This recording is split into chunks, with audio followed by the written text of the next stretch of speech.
commemoration. And part of Labor Fest is to re-examine and go back to our history, working class history, working people in the United States, and particularly in San Francisco. And San Francisco has a very rich history of working class struggle, political activism, radicalism, unionism. And this is the 110th anniversary of the 1907 Carmen strike, which was the most violent strike in the history of San Francisco. 33 people died in that strike.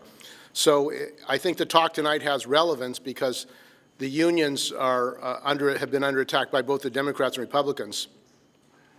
And what happened in the early part of the 20th century is that similar kinds of attacks were going on against unions, and it led to the formation of the Union Labor Party.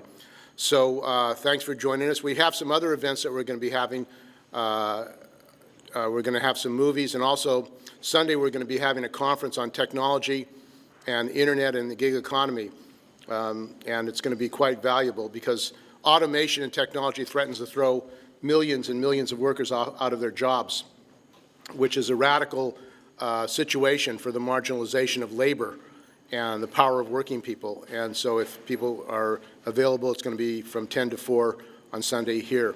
So without further ado, I'll introduce the moderator of this session. Welcome Dr. Robert Cherney, who has just written a book on Victor Arnautoff, which we videotaped, and it was a great contribution.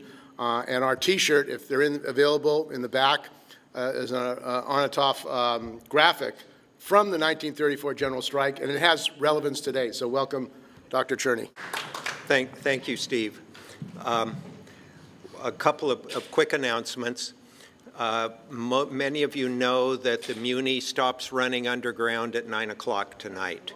So if you want to be going home, we need to break up around 8:30 so you can get an N out here that will get you to Embarcadero Station before they close. And we'll aim at that. Second announcement, we're going to have 2 presentations. Save your questions until both of the presentations are over. And I thought I'd say just a word here about the ship clerks since we're meeting in their hall. Local 34 is the ship clerks. Do you know what ship clerks do? When a ship is being loaded, they keep track of where everything is. They keep the records so that when the ship arrives at its destination, someone there will know where everything is. And I'll tell you something about how that gives the ship clerks power. When the farm workers were boycotting grapes, there was an effort by some of the growers to send grapes to Britain since they were being boycotted in many parts of the U.S. But the ship clerks, of course, knew where the grapes were on every ship. And when the ships left either San Francisco or Los Angeles, the UFW representative in Britain was told where the grapes were on those ships. And the UFW representative told the British Dock Workers Union, and the dock workers would say when the ship arrived, we'll unload everything but the grapes. And they would say, oh, there's no grapes on this ship.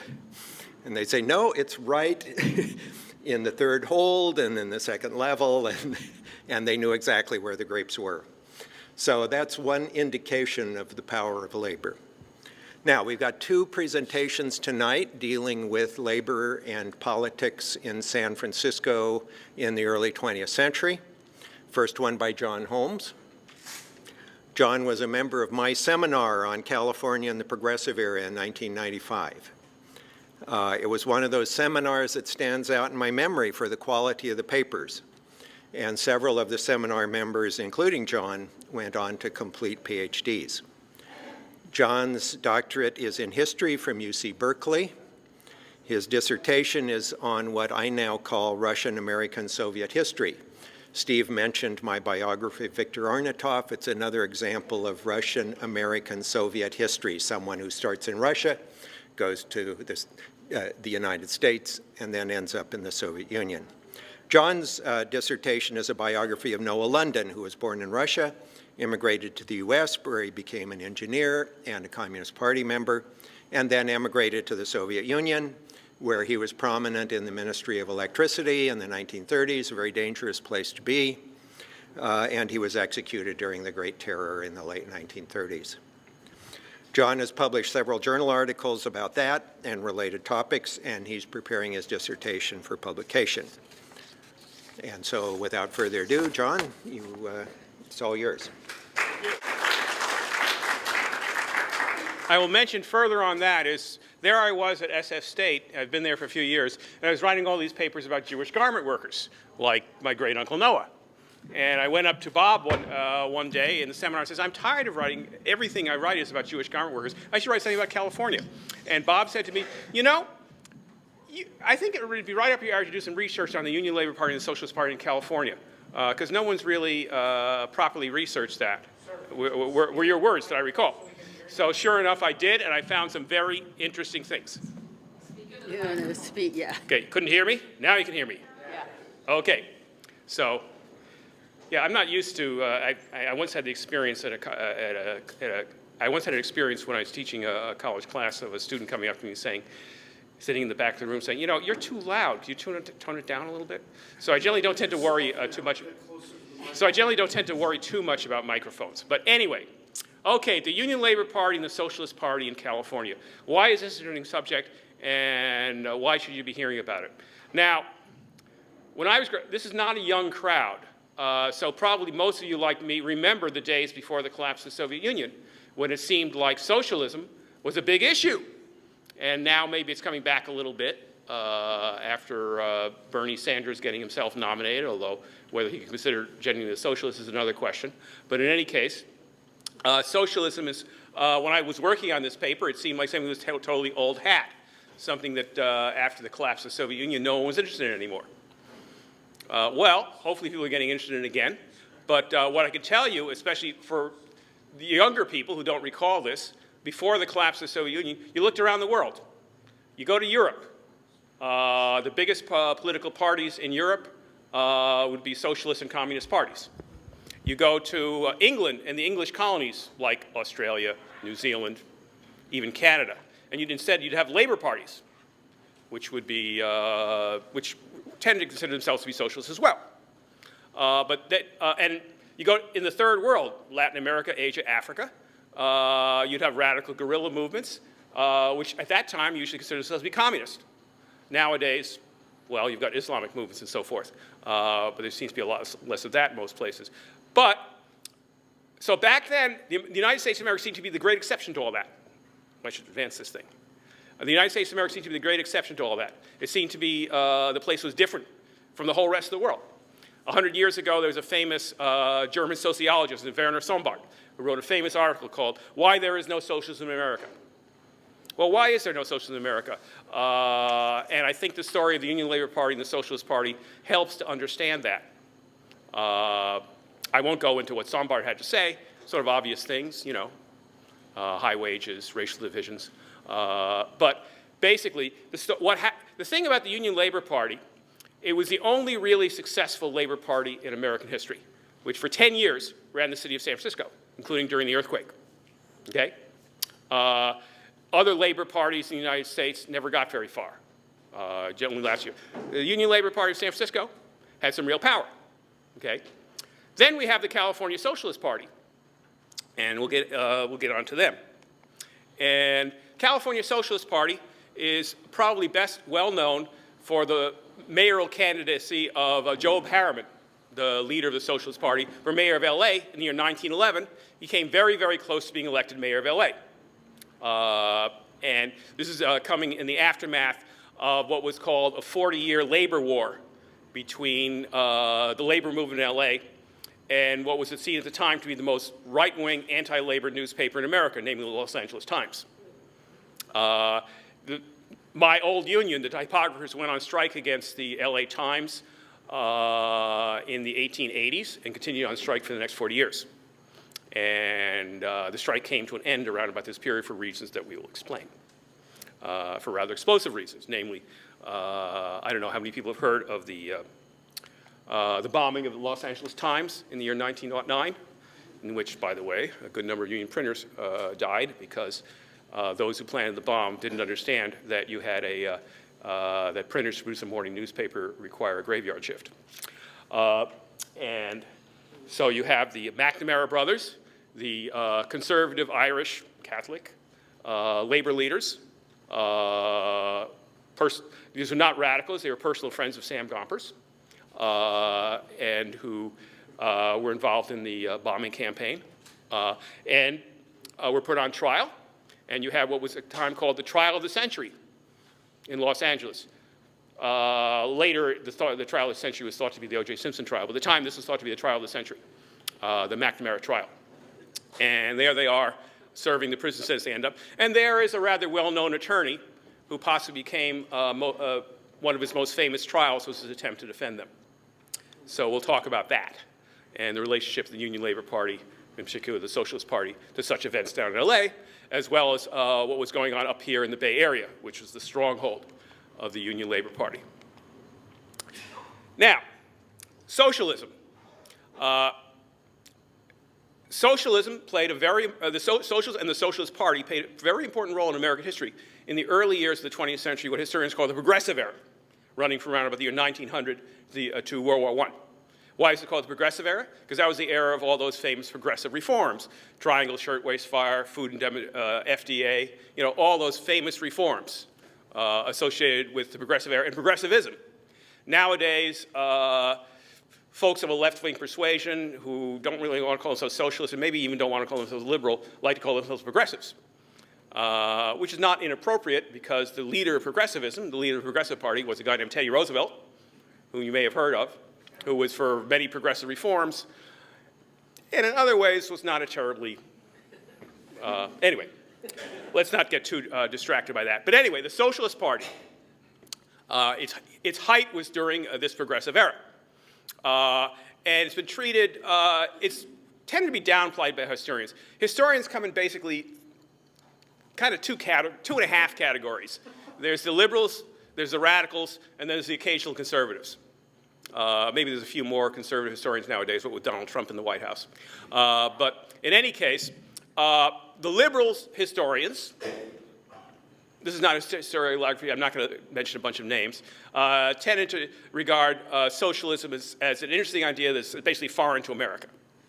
The radicals took a look at the radical historians, particularly in the 60s, 70s, and 80s, took a look at the Socialist Party and said it's elitist, it's middle class, it's racist. Probably the most famous line about that was from Leon Trotsky, who visited the United States briefly and who described the most famous socialist leader, Morris Hillquit, as the ideal socialist leader for successful dentists. So anyway, but anyway, both the liberal and the radical historians, and for that matter, the conservative historians, like I immediately think of Glenn Beck, who since I was a historian and was explaining dutifully to his radio audiences that Teddy Roosevelt was the source of communism in America. But with his progressivism, the mass for socialism, which is the mass for communism. But anyway, in fairness, not all conservative historians are like that. But in any case, so you had essentially, so both the liberal, all brands of historians tend to agree socialism in the progressive era as being sort of the radical flank of progressivism. And it is most certainly true for the moderate wing of the Socialist Party. Famously, for the most famous California moderate socialist, you probably many have heard of, is Upton Sinclair, who, like Bernie Sanders, ran for office, and also like Bernie Sanders unsuccessfully. Bernie ran for the presidency. Upton Sinclair, during the Great Depression, ran for the governorship of California on the Democratic Party ticket. But in any case, that's so. Okay, now progressivism in general, historians have had huge debates about what exactly this progressivist thing is. Is it a movement? Is it an era? I'm not going to get into that. But one thing that I will say is that whereas many modern historians have been quite critical of progressivism and of progressivism in the progressive era and even progressive reform, tending to focus on the blinders of the progressives, of which Teddy Roosevelt, I suppose, is an extreme example, towards race and racial oppression. And this relates also to the Socialist Party, where the moderate wing had some similar blinders. And the radical wing, maybe not quite as much. We'll get to that. Okay, the Union Labor Party. There's two famous books which I'm going to mention. I promise that not a lot of historiography, but maybe some of you have actually read these books. Walton Bean's Boss Roof's San Francisco, and Michael Kazin, one of our more prominent contemporary labor historians, book Barons of Labor. Walton Bean is what I would call a progressive historian. Well, he's passed away. The basic attitude of the progressives was that what's wrong with America is you've got collusion between big business and government, you've got the robber barons, you've got the vested interests, and they control America, whereas the people do not. And that, I think, is probably a good way to summarize the point of view of progressives, including, most certainly, you'd hear that from speeches from Teddy Roosevelt and Hiram Johnson, the progressive governor of California, who we're going to mention. And in California, the big issue, maybe anyone here read the novel The Octopus by Frank Norris? Yeah. So that was, so the big issue in California politics in the late 19th century was the fact that the Southern Pacific Railroad Company ran the California government and had the legislature and officials in its pockets. California progressivism was a war to break the control of the octopus, get the coils of the octopus off of California government and politics. And that was the basic issue of the California progressives. Now, the Union Labor Party, where did it come from? It came in the usual way that such parties arise. In the year 1901, you had a pro-labor mayor, Democratic Party mayor in San Francisco, known as the pro-labor mayor. And you had the Teamsters did a waterfront strike. And something happened that really had, as far as I know, never happened in San Francisco before. This pro-labor mayor called the cops out on the Teamsters. What the reaction to this was all the other crafts on the waterfront proceeded to tie up the waterfront. You had a sort of a mini dress rehearsal for that 1934 general strike in 1901. And so despite the cops being called out against the strikers won. And after this, a lot, particularly of lower level labor officials, had it with the Democratic Party. So you had a conference to form a Labor Party, which was boycotted, by the way, by the top labor leaders. So you had this conference to form a Labor Party, and they decided to run the head of the munitions union, a guy named Eugene Debs, for mayor. But what happens is, in the absence of, this is certainly not, actually I think the conference was originally called by Representative Daniel Delano's Socialist Labor Party, but he immediately lost control of the meeting. And for those of you who have heard of the SLP. But in any case, so what happens is that in the absence of the top labor leaders, this guy named Abe Roof walks in there and takes control. And who was he? He was a railroad lawyer working for who else? The Southern Pacific. And, okay. So you have, so the result is, here he is on the steps of the City Hall. I think this is a photograph as he's about to be led away from jail. He was, during the time of the earthquake, not only the mayor, but the entire board of supervisors were all Union Labor Party, and were all labor officials of one sort or another, lower level generally. And Boss Roof was asked, as he was being led away to jail, is it really true that all those supervisors are corrupt? And he famously answered, why, they're so corrupt they would eat the paint off the walls. I guess he was in a position to know. And here is Mayor Eugene Debs. He was the head of the musicians union, and a very flashy kind of a guy.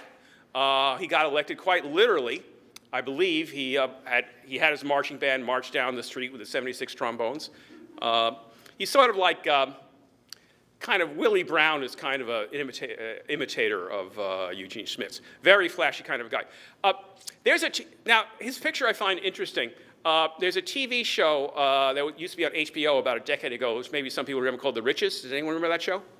Anyway, it's a story of a band of gypsies who, I think they were off in a vacation home with a family, a rich family of, with lawyers and doctors and government officials. And they have a car accident, they all get killed. So the riches proceed to, so the gypsies proceed to take over the riches and present themselves of them. The head of the family is this, I distinctly remember from the show, is the spitting image of Mayor Eugene Debs. Would you buy a used car from this guy? I wouldn't. Anyway, so basically, they were an exceedingly corrupt bunch. And they got prosecuted. And the prosecutor was well, you had one prosecutor named Haney, who was the DA, who got assassinated, I think, on the courthouse steps. And he was succeeded by a guy named Hiram Johnson, who became the DA, and who got famous as a prosecutor of the Union Labor Party administration. And he became a leading progressive. He parlayed that into being governor of California and vice president on Teddy Roosevelt's presidential campaign in 1911. For many years, arguably the most popular politician in California history. Served as governor of the state for about 40 or 50 years. But anyway, so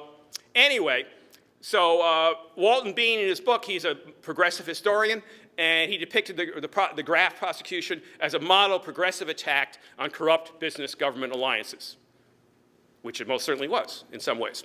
Now, Michael Kazin presented it rather differently.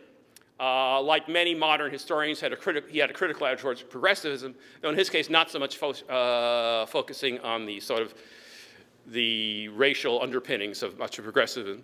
But he pointed out that the Union Labor Party was a genuine labor party, and he looked at the Union Labor's accomplishments as the accomplishment of the strongest branch of the American labor, which it absolutely was.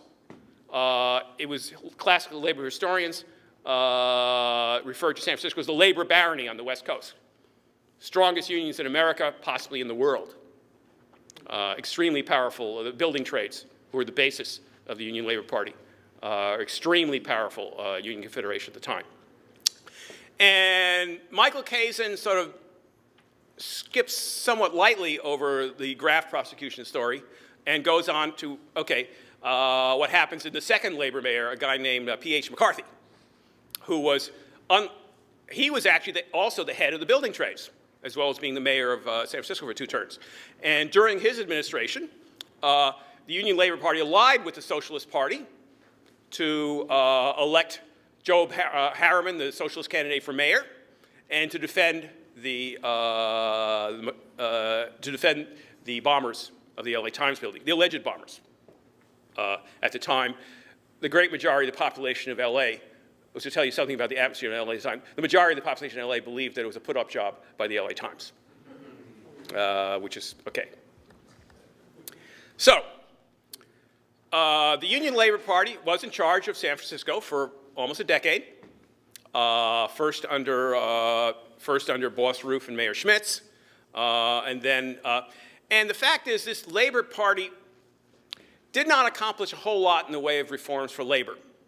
In fact, when Hiram Johnson comes in as governor a few years later, you actually have more progressive reforms, including reforms in the interest of the workers, like workers' comp and so forth, restrictions on various, matters relating to hours, work hours for women and children, and so on and so forth. The standard package of progressive reforms of that period, many of which was put forward and carried out in the interest of labor. Actually, that doesn't really, you don't see that under the Union Labor Party, you see that later when Hiram Johnson is governor of California. What the Union Labor Party is most famous for nationally was the attempt to segregate Japanese students in the public schools, which was vetoed by Teddy Roosevelt. And why did Teddy Roosevelt veto it? Because the Japanese government was angry about it. And anyway. Now, that's the Union Labor Party. California socialism. The Socialist Party in California started out with a small handful of people. But that small handful of people were the organizers of the San Francisco labor movement. And when the San Francisco labor movement first gets organized in the decades after the Civil War, you probably had, well, we don't have phone booths anymore. But imagine this really large thing, for something other than telephones these days. Anyway, there was probably about a dozen California socialists in the first years of the California labor movement, but they were the organizers of the San Francisco labor movement, I should say. Okay. Now, the first socialist party in America was the Socialist Labor Party of Daniel De Leon, which first becomes prominent in the 1890s. Although it had some prehistory, it had a role, which I won't go into everything. Its earlier form played a role in the famous 1977 nationwide general strike, particularly in St. Louis. But anyway, it was in the 1890s that the Socialist Labor Party first sort of got itself together. It was the first Socialist Party which was well organized, had a well-respected leader, and was starting to have some effect. However, the name of that leader was Daniel DeLeon. And in Europe, in Germany, for example, it was the unions. The unions had been created by the socialist parties, particularly in Germany, which was the world bastion of socialism. So Daniel DeLeon's attitude was, here we have the Socialist Party. So the unions have all got to do what I say, essentially. And this attitude did not go over well with a lot of unionists. To sort of cut a long story short, although in San Francisco, because of this past, his people came fairly close to taking over the San Francisco Labor Council at one point, but failed, leaving bitterness against the Socialist Labor Party. But in LA, where the labor movement was a lot weaker, in fact, first SLP people and then socialists, notably Job Harriman, were the leaders of the Los Angeles labor movement, basically up through World War I. However, Job Harriman was a different sort of a fellow. Oh, by the way, I think I've got a picture of Job Harriman. Here he is, California socialist Job Harriman. I think, in my opinion, if I were to compare him to Eugene Smith, I prefer buying a used car from Job Harriman than from Eugene Smith, all considered. He was a well-liked and well-respected individual. And he left the Socialist Labor Party, taking most California socialists with him in the late 1890s to join up with a guy named Eugene Debs, who I think most of you have probably heard of. In the year 1900, Eugene Debs was the leader of the famous Pullman strike in 1894, a nationwide rail strike. He ended up, the strike was defeated. He ended up spending several years in jail. He became a martyr for labor. And in jail, he was converted to socialism. And he comes out and he gets together with, in the year with many dissidents from Daniel DeLeon's Socialist Labor Party to form the Socialist Party. And here he is, the most popular socialist leader in American history, who in the 1912 election running for president, he got, what was it, about 9% of the votes, I think, for president.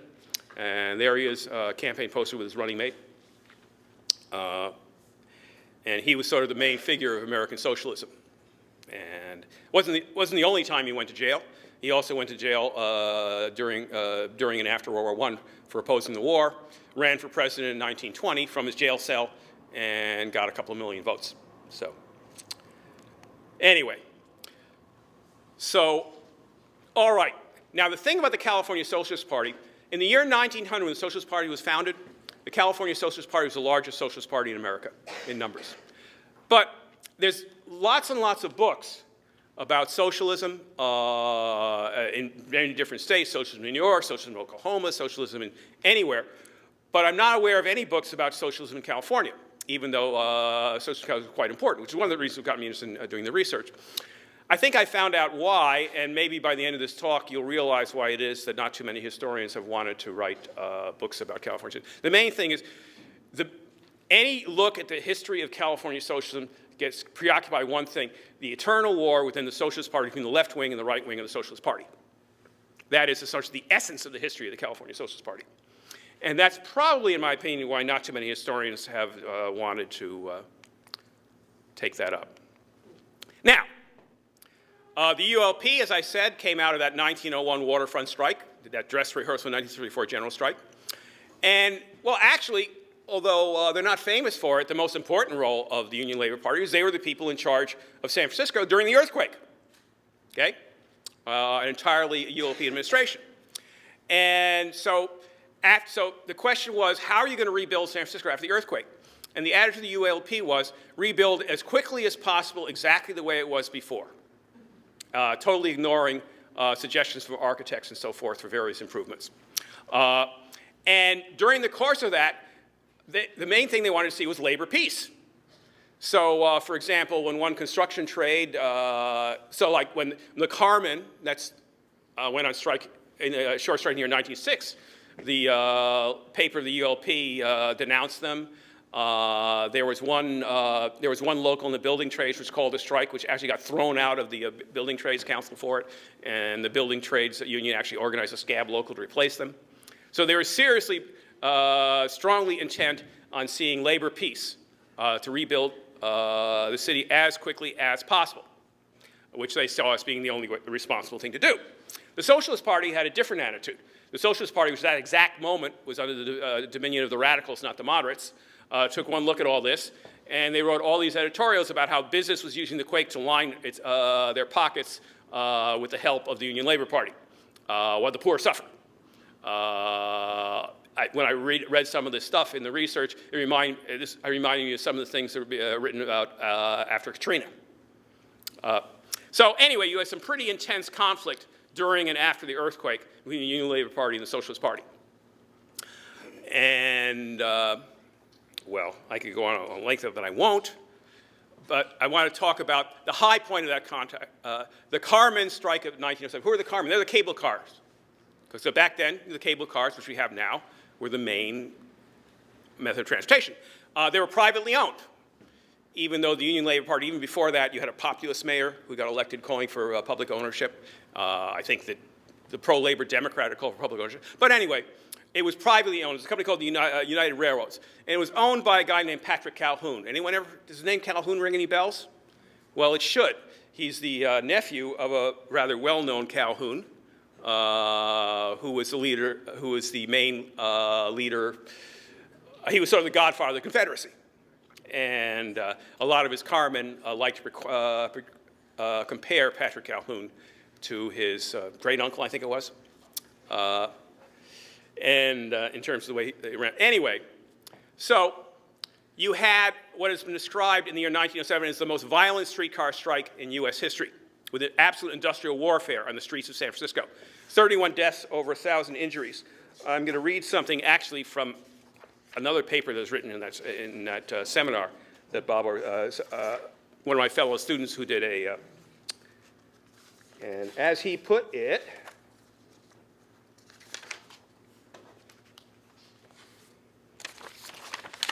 the strike deeply polarized the population of San Francisco.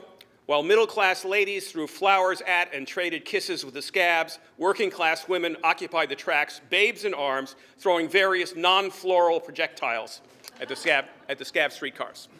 So like I said, 31 deaths and over 1,000 injuries. This is a very serious strike. Now, what's going on behind this? Why would moderate union leaders want to lead such a militant strike? There's reasons. Because what was the graft prosecution all about? It was all about Patrick Calhoun bribing the Board of Supervisors. For what exactly? Because the United Railroads was given the contract for rebuilding the streetcars as opposed to public ownership. And not only that, there's a lot of pressure, you know, because the electric wires, because it was electrified, it wasn't just still on the strength of the arms of the cable car. So the electric wires, the union and reformers and really anyone with any sense wanted to see rebuilt, spend a little bit of extra money, and the extra wires go underground. But this is how they were rebuilt, as you can see from the picture, with overhead electrical wires, with the obvious problems that I hopefully don't need to explain to anybody that could entail, right? Should require no explanation. So, so how did this thing go through? Is because Patrick Calhoun arranged for the United Railroads to give sums of money to each and every member of the Board of Supervisors, to Mayor Schmitz. And that is what the graft prosecution was all about. Okay? And so Boss Roof heads to jail, Eugene Smith heads to jail, so the supervisors head to jail in the year 1907. And then you have the Carmen strike, which the labor leaders are trying to repair their reputation and prove that they're not really, pawns. So you have this extremely violent strike. The plan of the Union Labor Party is to win by, to use the phrase of Malcolm X, whatever means necessary. The socialists had a different attitude. They thought the way to do it was through a general strike. And I found the leaflet of the socialists called High Up the Town, looking back to the example of 1901. the socialists were leafleting the town and agitating in labor council meetings for a general strike. And the interesting thing about this is not the sort of thing the Socialist Party usually did. In fact, to the best of my knowledge, this may be the only time in the history of the Socialist Party, because basic attitude of the Socialist Party was, we run for office, the unions deal with that kind of stuff, and the radical socialists support the Wobblies, and the conservative socialists would prefer the American Federation of Labor. But in this case, the socialists were trying to seriously agitate and provide leadership for a general strike in the city of San Francisco. They were very serious about that. They produced a daily newspaper. The original paper, the Oakland World, went daily for a while. As far as I know, the only daily newspaper in English. I think they actually had some daily papers in other languages. I think it was the only daily paper in English the Socialist Party ever produced. It was called The World. Later, when it gets taken over by the Communist Party, the name gets changed first to the Daily World and then to the People's World, papers that some of you may have heard of. Ancestrally the same paper. But anyway, the campaign didn't work. And meanwhile, and the socialists didn't have a high opinion of the way the union, because as they pointed out, while they were having this very militant strike by the Carmen, you had the carpenters building the stockades for the scabs, because they had a contract, and you had the Teamsters hauling materials for the scabs. So anyway, well, in any case, the strike lost, and the union was smashed. Okay? And in the aftermath of the defeat, of course, for a while there was intense political warfare between the Union Labor Party and the Socialist Party, with the Socialist Party blaming the Union Labor Party for labor treason, and the Union Labor Party saying the reason the strike lost was the Socialist Party creating disunity in the ranks of labor. So anyway, that went on for a while. Now, left-right conflict in the California, the primary issue in the conflict within the Socialist Party, which was its life, was what attitude you take towards the Union Labor Party. Job Harriman's basic attitude was, this is a labor party. This is what we've always dreamed of. So it may have some problems, but we should support it and work with it and ally with it. The radicals, the leader of the radicals in San Francisco, by the way, was a guy named Tom Mooney, who I think we're going to be hearing more about. The radicals said, this party is absolutely no good. In fact, you had a controversy early in the history of the Socialist Party. All the way back in 1903, that Job Harriman arranged an alliance with the Union Labor Party, and the Socialists were going to support the ULP ticket. But meanwhile, the ULP was having joint tickets with the Democratic Party. So this created a big scandal. Backhanded support of the Democratic Party was something that most socialists didn't care for the idea of very much, especially since so many of them were veterans of the Populist Party, which had been destroyed through what was called fusionism. So you had the general attitude was that we should have nothing to do with the Union Labor Party. That would be the same thing as the fusionism of the Populist Party that we used to be involved in. And I've got it. There's a lengthy resolution which I won't read, which was in the year 1903, which became the position of the Socialist Party for the next 20 years, which was the Socialist Party would never have anything to do with any other political party, including so-called labor parties. That was the position of the Socialist Party for the next 20 years, and of which basically the only socialist leader who disagreed was our friend Job Harriman in California, who actually resigned from the party for a while after this fiasco, which is how the radicals got control for a while. Now, this inevitably involves the issues of race. The Socialist Party's basic attitude was class is the only issue. Everything else should be ignored. Black and white unite and fight, at best. Okay? And this could sort of get by in the progressive era in the main basis of the Socialist Party, namely the North and the Midwest, for the very simple reason that there are very few black people and almost zero Latinos, Asians, and so forth in, say, in Michigan or Massachusetts or New York State. Okay? South was a little bit problematic. You actually did have a Southern socialist movement, but it was also a bit problematic. In Louisiana, they had Jim Crow locals, one Socialist Party local for the blacks and one for the whites. But California was a little different, because California is the state that back then, even in the 19th century, was the only state in the United States that resembled 21st century America, with white people, black people, Latinos, Asians, right? Just like now. So you couldn't, so that was impossible. And so socialists find themselves willy-nilly in California having attitude towards race, which is something that many of them didn't want to have. Eugene Debs famously said, "We have nothing special to offer the Negro people." And that was, by the way, in his arguing against a resolution being presented at a nationwide social convention by a man named William Costley, who was a black socialist from Oakland, who presented a resolution which was passed for that the Socialist Party should fight against racial discrimination and so forth, which Debs thought was incorrect. It was not that Debs was a racist, quite the contrary. But he said, basically, class is the only issue. So that's issue number one. And section number two is the relation to the industrial workers of the world, the Wobblies. That, like I said, the moderate socialists had close relations with labor leaders, and the radicals, most especially the nationwide leader of the radical wing of the Socialist Party, Big Bill Haywood, who was also the leader of the Wobblies. And I think there's a very illustrative story, which I'm going to tell you now, which tells you a lot about what this all meant. Who was the leader of the Wobblies in California? It's a guy named George Speed.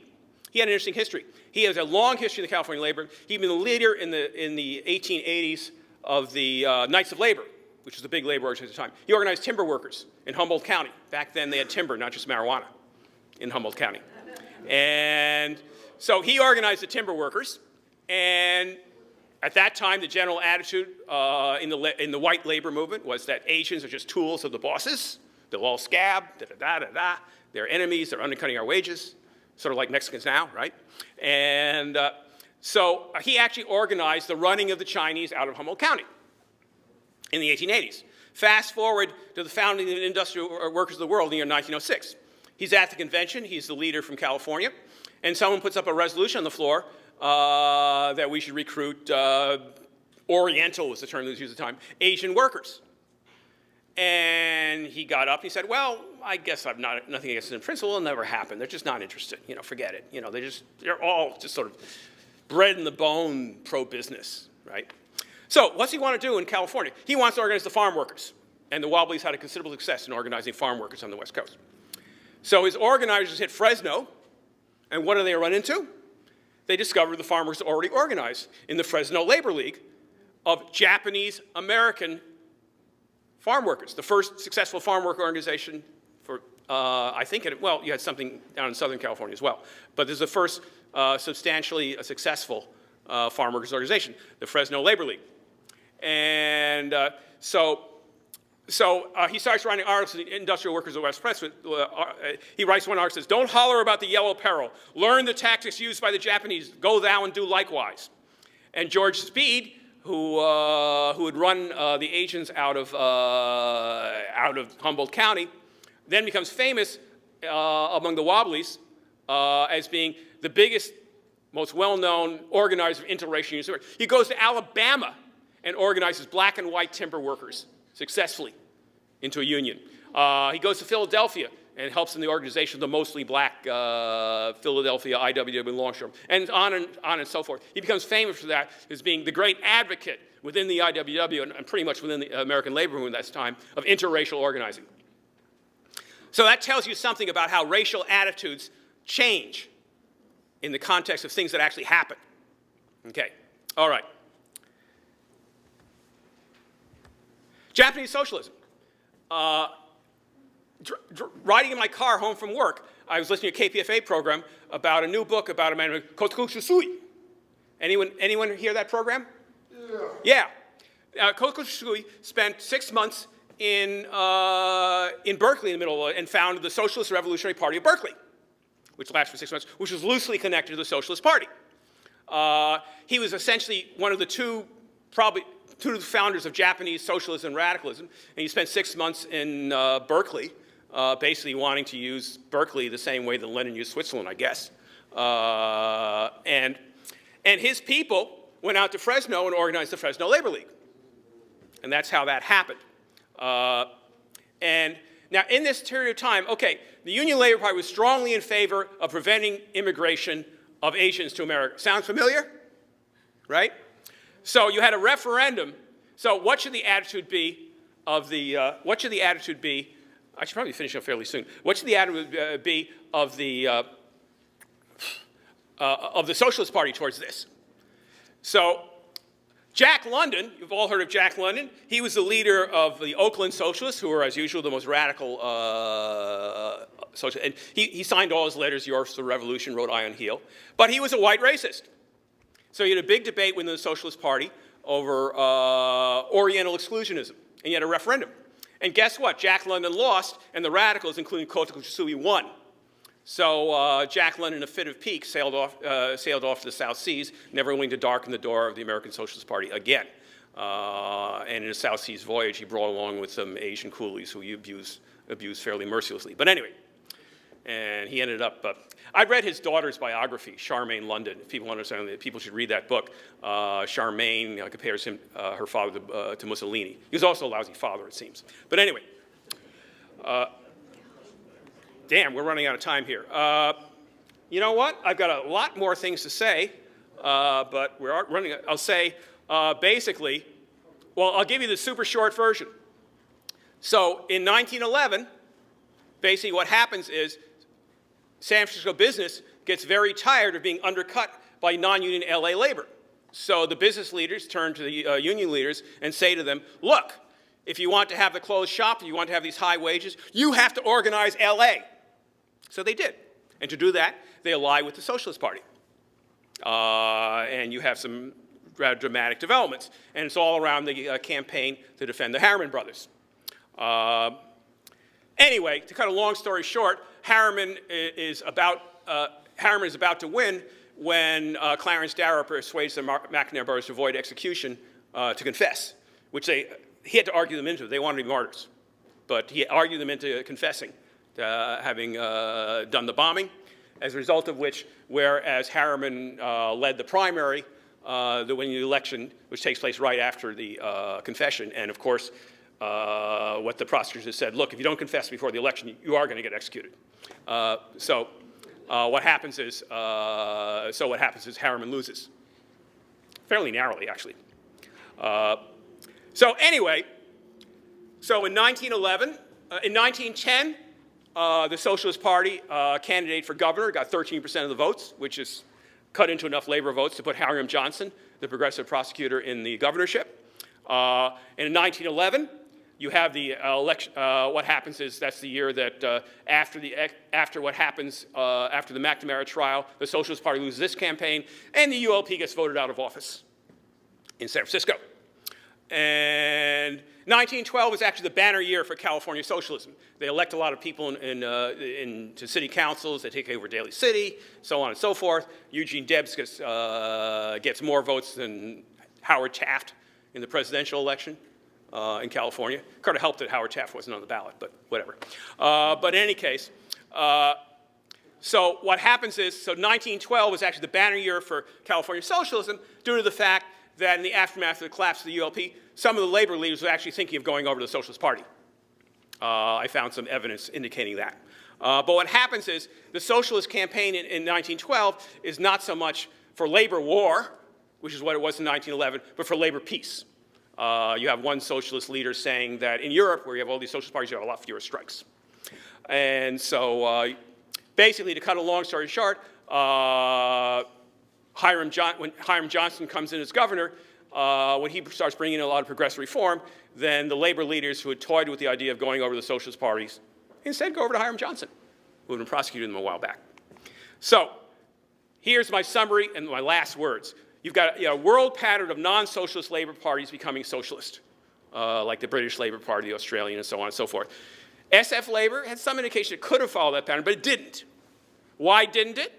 Firstly, labor parties are always the result of large-scale labor struggle, usually victorious labor struggle. Socialist Party, Pullman strike. Union Labor Party, 1901 waterfront. The Carmen strike was beaten in 1907, and labor was somewhat disgraced in 1911. So Hiram Johnson actually acts, as I would argue, as a bridge for San Francisco labor leaders to the progressivism of Hiram Johnson. Now, the last thing I want to say in my paper, what would have happened if the Socialist Party had won in LA? That would have meant that maybe the Socialist Party could have become a mass party like the European parties, perhaps. But what would that have meant? It would, then maybe what would have happened in California is what happened to European socialist parties, splitting between socialists and communists. The Socialist Party of California, in its great majority, did go over to the California Communist Party. And I think I'd better stop here, or we'll totally run out of time. Our second speaker is Bill Issel, and I'll keep the introduction brief. Bill and I became colleagues in the history department at San Francisco State in 1971, and we've collaborated on several projects, including a history of San Francisco in this time period and an anthology on labor in the Cold War. And I'll mention Bill's other books: Social Change in the United States, 1945 to 1983, and more recently, For Cross and Flag, Catholic Action, Anti-Catholicism, and National Security Politics in World War II San Francisco, and Church and State in the City, Catholics and Politics in 20th Century San Francisco, along with a long list of journal articles and chapters in anthologies. So, Bill, it's all yours.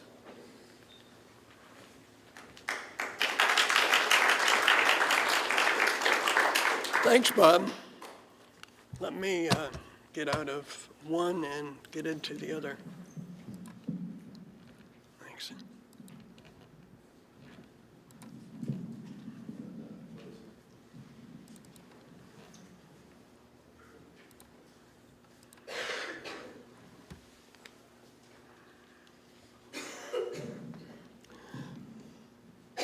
Thanks for coming out tonight.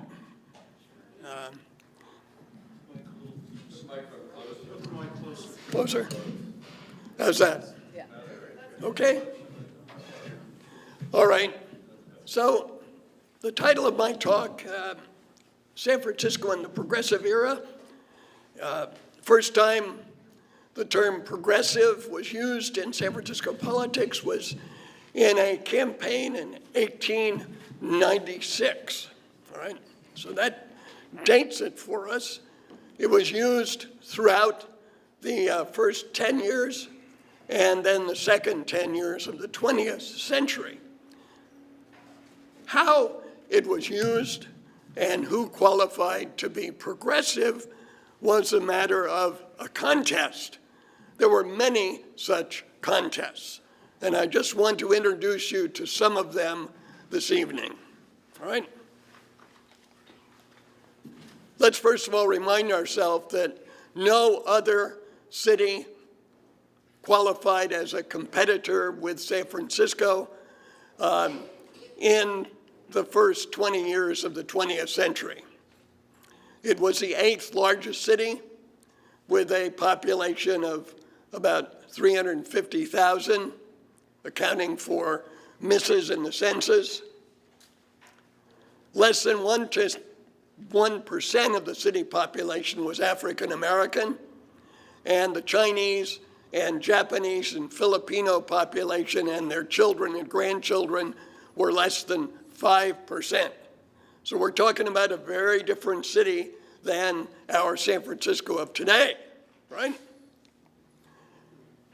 Contests took place over moral authority and over political power. This picture of Columbus Avenue in 1915 shows in the background the church which still stands and still is named for the namesake of the city, St. Francis of Assisi. So I want to briefly make a small personal comment. When I came back to San Francisco to teach at San Francisco State, I spent about 25 years putting labor and the working class back into the history books. And I've spent the time since putting religion back into the history of labor and the working class and those contests over moral authority and political power. And this is my argument tonight. Catholic faith-based politics shaped both the language and the outcome of debates on how to define the common good and implement it in the city of San Francisco. Business, as Bob Cherney and I point out in our book from 1986, business wielded a great deal of influence and power. From the standpoint of some of the city's business leaders, they would have been happy if they were given the keys to the kingdom and treated like kings, not queens. Labor sought countervailing power. John mentioned that socialists were in on the ground floor in organizing unions. So were the devout Catholic followers of the Pope, who in 1891 argued that God meant for working people to participate in how their business and labor activities were conducted. City of San Francisco was the place in the United States where the first letter from workers directly to the Pope thanking him for that 1891 letter came from City of San Francisco. My grandfather, John Klein, he's the third from the left in the picture on your left. He was a union carpenter in 1910. Like 2/3 of the city population, he was an immigrant. 2/3 were immigrants, the children of immigrants or their grandchildren, and 94% roughly were from Western and Central Europe, not Eastern Europe, not Southern Europe. There's the first Building Trades Council office, was on Market Street in those days. The Catholic Church from 1891 on participated in an active, robust manner in supporting unions, supporting the dignity and respect owed to working people, and criticizing the laissez-faire capitalism, the social Darwinism that many of the San Francisco business leaders imagined the city should support. Catholics in labor and in business worked from the 1890s on to shape the city's policies, its public policies of its local government, as well as everyday life in the city, in private activities, as well as in the public realm. Here we have on the left Michael Casey, who was one of the organizers of the Teamsters Union, eventually became Teamsters Local 85. And on the right, you have Frederick Coster, a longtime Chamber of Commerce president, head of the Law and Order Committee, which I'll mention in a few minutes. Coster, also a Catholic, also supported organized labor. Both the Catholic labor organizers and the Catholic business people argued that, contrary to the socialist and anarchist arguments, there was no automatic conflict between labor and capital. There were simply misguided capitalists who failed to do their God-given duty in paying their workers and providing them with a dignified, respectful place to work. There were no automatically bad labor union leaders. There were just some misguided ones who failed to realize that they owed a duty not only to their members and their fellow workers, but also to everyone in the community, including the businessmen who employed them. Obviously, this was a path that would bring the Catholic activists in business and labor into conflict with all of those socialists who followed Marx and Engels, as well as anarchists who put on their banners, "No priest, no master, no government. San Francisco, because of its location, its role on the West Coast, and always its weather, good place to be a radical or a conservative, right? You don't have to shovel snow, etc. Revolutionaries flocked into San Francisco from the gold rush on. Here we have a postcard sent by Luigi Parenti to his parents and his family back in Italy.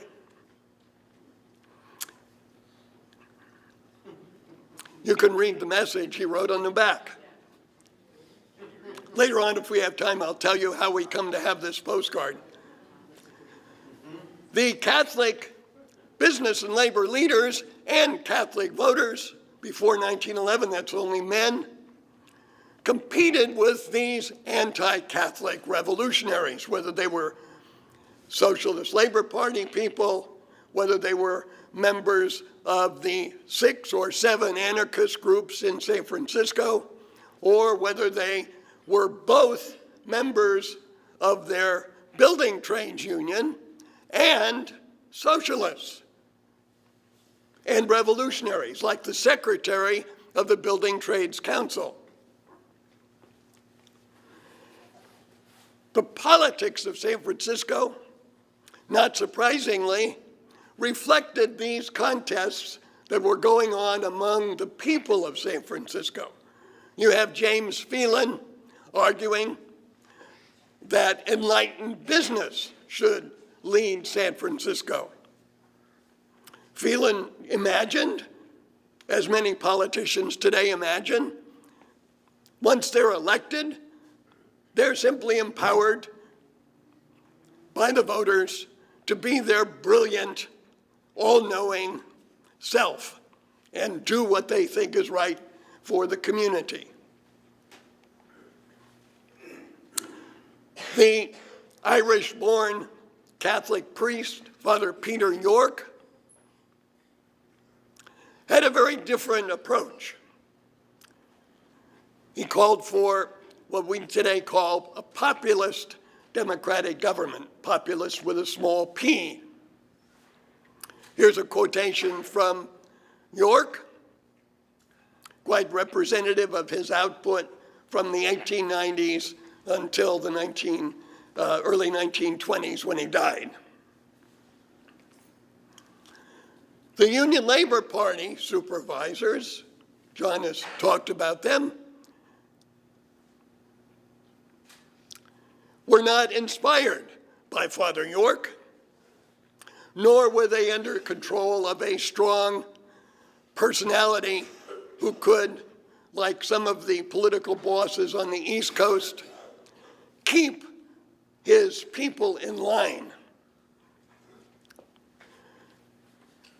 Union Labor Party came into being partly because Father York was the principal mediator for the successful 1901 strike. And so the Union Labor Party organizers, some of them, imagined they would move forward in the direction that the Catholic notion of labor relations indicated. That didn't happen. Instead, they disgraced themselves and opened the possibility of a sort of coup d'etat engineered by a cadre of business leaders who were not at all interested in supporting the Catholic notion that businessmen owe a duty to their workers as well as to the community because of God's design. Obviously, these graft prosecutors considered themselves progressives, right? And they used, obviously, undemocratic means to achieve their version of progressive government. They even, as we'll see, went further. Now, the Building Trades Council in San Francisco's secretary was a Norwegian-born socialist revolutionary. He also owned 2 houses, one in San Francisco and one in Santa Cruz. sort of summer home, quite a nice one, and believed, as did Bill Haywood, who was notoriously remembered for having said, whether he did or not, the journalist made it up and it's a good story, when he was criticized for smoking a too expensive cigar, Haywood said, "But boy, there ain't nothing too good for the working class." Olaf Twijtmo lived out that principle, always dressed in the latest custom-made suit, but he was very much a socialist revolutionary, working within the Building Trades Council, which Michael Kazin calls the labor barony. Well, it was more than the labor barony, it was quite complicated, as was Twijtmo. And during that streetcar strike, Twijtmo earned a moniker that he probably throughout his life wished he didn't have, Rivers of Blood Twijtmo. He was quoted in the Chronicle for having made this comment that if that's what it takes, let's have it, right? A later version in the 1960s would be by any means necessary. And a lot of us are old enough to remember how that was used, that phrase. The hand-picked mayor by those graft prosecutors was Edward Taylor. Taylor thought he could embody the interests of the working people as well as the interests of all of his business associates and acquaintances. Patrick McCarthy, of course, disagreed. McCarthy had been the head of the Carpenters Union. In 1909, after an unsuccessful try in 1907, McCarthy won the mayor's office with, again, from his point of view, here's a chance to accomplish what the Union Labor Party did not accomplish. He didn't support the Union Labor Party in its first iteration, partly because he didn't see it as a vehicle for that Catholic labor relations notion. As mayor, he tried to work in that direction. But in those days, before the mayor's office was 4 years, after 2 years,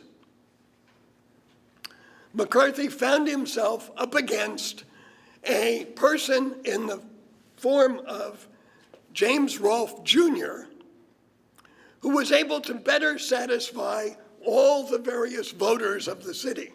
Remember, they're all men, and remember also that the voters in San Francisco are divided, and the divisions are not just divisions based on business and labor.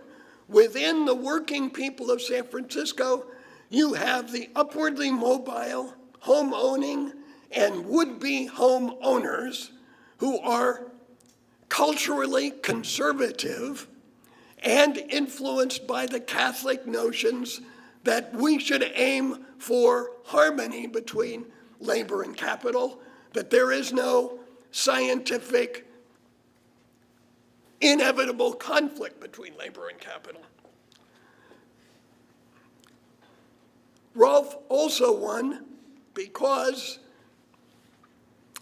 the election took place soon after that bombing of the LA Times building, which was October 1st, 1910, not 1909.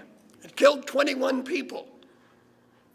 J.B. McNamara professed that he did not expect the bomb to kill anyone. Most of these 100 bombs set off by the Iron Workers Union, Structural Iron Workers Union, did not kill people. But McNamara was off on his timing. Didn't realize there'd be people working in the building. 21 were killed. So it wasn't the first. As a result of the bombing, Olaf Twijtmo, the secretary of the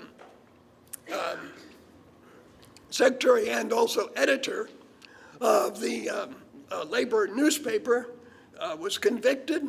He eventually was acquitted, but he served a year in Leavenworth And these events in California, from the 1901 strike to the streetcar strike to the LA Times building, took place at a time of violent actions, not only in the US, but across the Atlantic as well, in places where the residents of San Francisco had relatives still living in all of those countries that saw heads of state assassinated, and I didn't even include the people who were not heads of state who were assassinated in this 10-year period.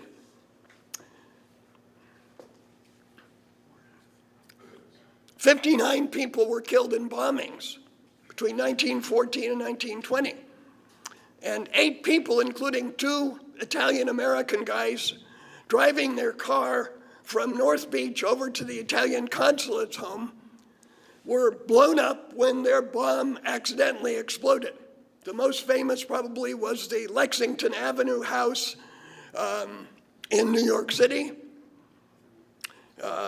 Most people don't know about the event in San Francisco. The guys were blown out of their car. One was killed instantly. The other was so badly damaged he had to have his leg amputated. Alexander Berkman, who served 14 years in penitentiary in western Pennsylvania, was free now. He moved to San Francisco in 1915, partly to defend 2 San Franciscans who were convicted in the LA Times bombing. And in September 1915, and then again in May 1916, anarchist bank robbers and fundraisers, they were robbing banks in order to raise money for the Union of Russian Workers, which John, I'm sure, knows about, but others of you should know about. So these were Russian guys in the US raising money for activities in the US and back in Russia. One of the most disturbing to voters and San Franciscans of these 2 events was the fact that Vladimir Osokin, when he was apprehended, accidentally was being apprehended for something else, but he thought he had been tracked down. So he shot this police sergeant Moriarty, good Irish Catholic guy, right? So these events were talked up. They were in the newspaper over and over again. And on May Day, anarchists and socialists in New York City and in San Francisco joined the labor and the pacifist protesters who were opposed to the U.S. preparing itself to go into war on the side of England and its allies. 2.5 months later, that suitcase bomb exploded at the foot of Market Street. Our best evidence today doesn't give us a closure on who actually did the bombings. Consensus among most historians of U.S. radicalism is that San Francisco members of the Grupo Anarchico Voluntà may have bombed the act as an act of anti-militarist protest. We've got circumstantial evidence. They put out a pamphlet just before the parade saying we're going to use a little direct action, and we know that this particular group, which was a supporter of and affiliated with Luigi Galliani, used exactly this type of suitcase bomb in a number of other events. So Paul Avrich and Karen Avrich, in their recent biography of, it's called Sasha and Emma, great book, you should read it. It's about Alexander Berkman and Emma Goldman.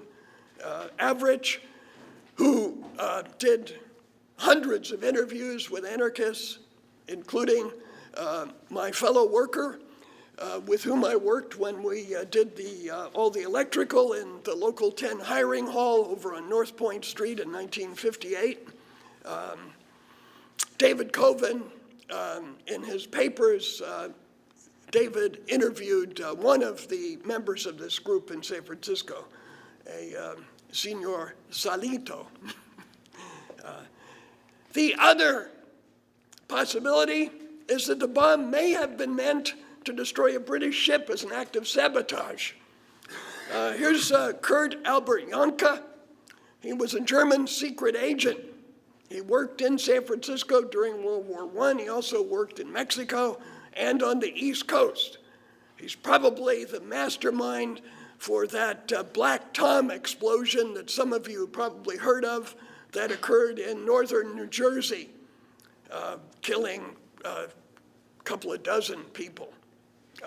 Another sabotage event. They also bombed, we know this, because Janke's partner, Witzke, was arrested, convicted, and would have been executed had World War I not ended with the armistice of November 11th, 1918. He just made it under the wire and lived, as Janke did, to return to Germany. They both then became part of the Abwehr, and both fought and participated with the Nazis in World War II. Actually, Janke died after being captured by the Russians, 1944. Despite plenty of evidence at the time and this much better evidence that we have now as to who actually planted that bomb, District Attorney Charles Fickert prosecuted Mooney and Billings for the bombing. And as Bob Cherney and I quote in our book of 1986 from this so-called Wickersham Committee that investigated the prosecution, Fickert disregarded evidence that didn't fit his and the police chief's desire to have a quick and clean end to this so that the people of San Francisco would feel safe and secure in this time of great lack of security and a great deal of anxiety. Let me sum up. Economic class interests, political ideology, faith-based values having to do with labor and politics and business, violent acts, not only in California but elsewhere that San Franciscans read about in their newspapers, talked about over their glasses of beer at their local saloon, etc. All of these played an important role in the outcome of politics and the way in which labor sought its goals during this period. Prosecutors used undemocratic means to remove the Union Labor Party in 1907, and similarly, to convict Mooney and Billings, also used undemocratic means. That was done in the context of broad public support for limiting the influence and power of the labor left and radicalism. And that was combined with a widespread anxiety about violence, about the need for safety and security that allowed the prosecutors to get away with what they got away with. For more details and documentation, I can recommend my own book, with all due humility, as well as this new book by Kenyon Zimmer. It's a terrific book, published 2 years ago by the University of Illinois Press. I was so pleased to see the name of my old Local 6 IBEW fellow electrician David Coven in the book, along with his partner Audrey Goodfriend. I have fond memories of sitting in their house on 21st Street near Church with Audrey telling me how she hitchhiked from New York City to see Emma Goldman in Toronto. Yeah. I have a sort of personal takeaway here. Another one of my interests is the impact of America's racist historical culture and current incomplete dedication to human rights, which is the relation between race and crime and criminal justice policy. In his new book, which I recommend very highly, John Pfaff, who's a law professor at Fordham University in New York, makes this argument, and given my other reading and study, I thoroughly agree. He calls for reining in prosecutorial discretion. If we had had in 1907 and in 1916 constraints on prosecutorial discretion of a sort that would allow watchdogs to monitor the behavior of that grand jury in 1907 and Charles Fickert's work in 1916, we might have had a different outcome. But that's something we can talk about later. Okay, thank you.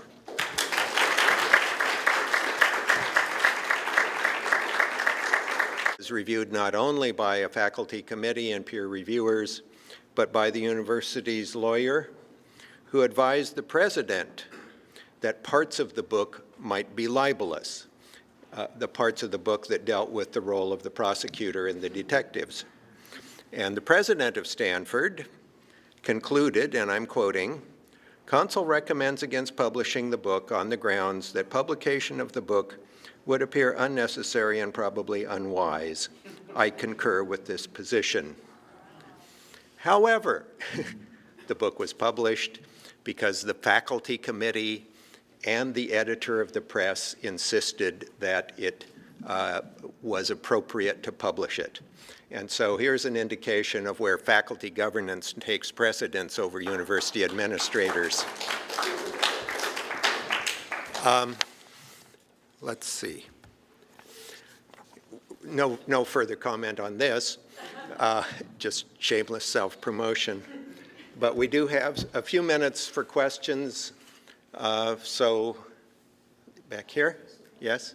My name's Elizabeth Freely, and I do an Irish walking tour in the Mission District, which focuses on, basically focuses on Fenianism in the Mission District between roughly 1912 to about 1920. I developed it last year because of the Easter Rising centenary. And in researching this, of course, we come perilously close to the Preparedness Day bombing. And given the huge amount and concerted effort by Fenians, and I'm doing that deliberately in the Mission District, did the Irish American community ever come under scrutiny for the Preparedness Day bombing? Was there ever any suggestion they had anything to do with it? And if not, how did they avoid suspicion? Well, let me give you one answer, and I can let Bill and John. I think that the prosecutors and the detectives that they were working with immediately decided that Tom Mooney and Warren K. Billings and some of their associates were responsible, and having decided who was responsible, they then came up with evidence to prove it, and they did. And after the trial of Mooney and Billings, it was shown that the key witness had perjured himself, and so the charges against all the rest of them were dismissed. But Mooney and Billings remained in prison for another 20 years until the election of the first Democratic governor in all that time, Culbert Olson, who owed his election to a lot of labor support and had promised to free Mooney and Billings.